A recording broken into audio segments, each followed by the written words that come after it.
I'm a little, I'll be honest, I'm a little pissed off at Elton John. And I'm going to tell you why. Because, I mean, I know I love his music. But I think this falls under the classification, I think, of false advertising. Because it turns out, because many of his songs, I grew up with his songs, and many of them were anthems of my youth, especially the ballads, which I would learn on guitar and then sing to try to woo women. And now it turns out, because of his orientation, it turns out that he was gay. And now the lyrics that I thought I was repeating, singing to women, it turns out that he was maybe singing to men. So, like, for instance, your song, "It's a little bit funny, this feeling inside." See, now, looking back, it's, oh, okay, that's not what I was thinking when I was singing it. It's misrepresentation. I think I should be able to take my albums back and just go to HMV and say, "I'd like to take these all back, please." Because they were misrepresented. A little bit like Billy Manilli, I guess, where they lip-synced.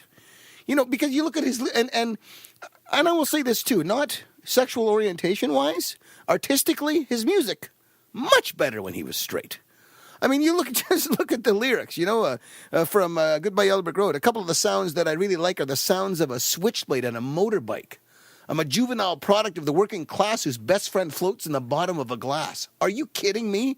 That's got some kind of anthem, anti-establishment. Oh, man, it's just beautiful, right? And then later on in his career, after he's come out, it's like, "Can you feel the love tonight?" and "Hakuna Matata." It's just the lyrics don't ring as true as they used to. That's all I'm saying.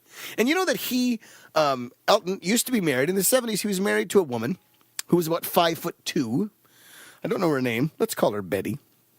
And Mrs. Elton John, really, in the day. And now he's married to a 6'2" man. Now, in my dating years, I remember one time I was dating a woman who was 5'1". And then the next girlfriend was very tall, for me anyway, was like 5'9". So that was like an 8-inch difference. Now, keep in mind, they were both still women. And it was a bit of an adjustment. When we were intimate, you had to, the angles were different.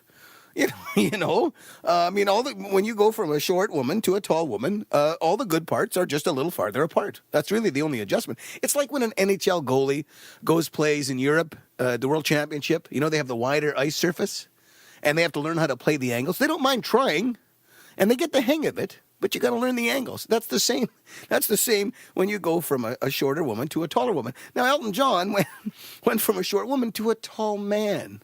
The adjustment must have been enormous for him.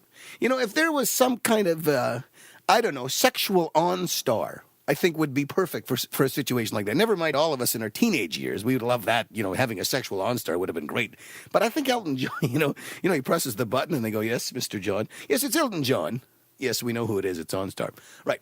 "Well, let me tell you where I am." By the way, that's my British accent. "Let me tell you where I am." And they go, "Yes, Mr. John, we know where you are. It's a GPS. Okay, well, I'm here, and I'm trying to get home. Now, usually I just go south, but I can't seem to get home now. What should I do?" "Well, Mr. John, you're going to have to go around." "Huh?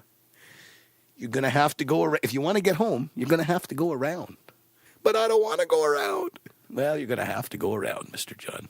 Is there anything else I can do for you?" "Hey, where's the closest pizza place?"